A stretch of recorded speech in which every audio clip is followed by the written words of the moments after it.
What does the community need to know about voting in Napa?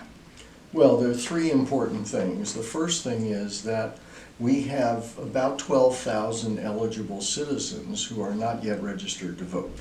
So that's a big 12,000 people that we should be able to get to register to vote. So I'm asking all community groups to reach out and try and get eligible citizens to register to vote. Now, I've gone to the schools and I've asked young people like yourselves to be ambassadors of registration and go home and twist your parents and your uncles and your aunts and your best friends' arms if they're 18 or even if they're 16 and over to register to vote. So that's number one.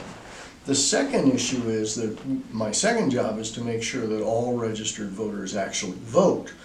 So when ballots come, even though you may not be a voter yet, make sure your parents see the ballot, know it's a ballot.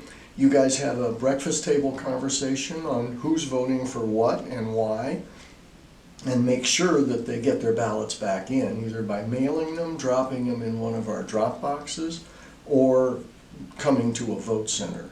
Ballots will go out on February 4th for this important March 3rd presidential primary.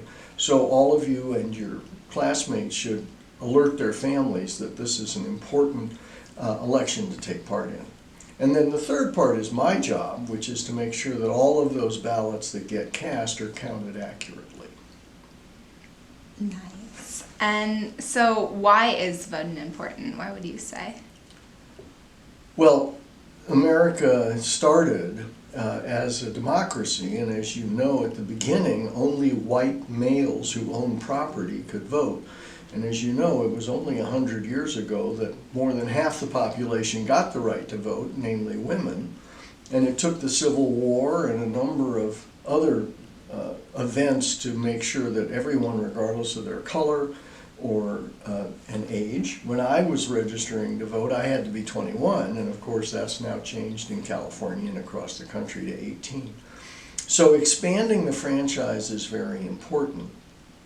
And many of the decisions, as you know, we have gridlock in Washington at the moment.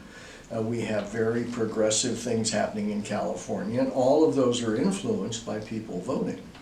And the more people who vote, the broader the consensus will be in the country, which at the moment, at least at the national level, is terribly polarized, to try and get some consensus to get us moving forward instead of at each other's throats.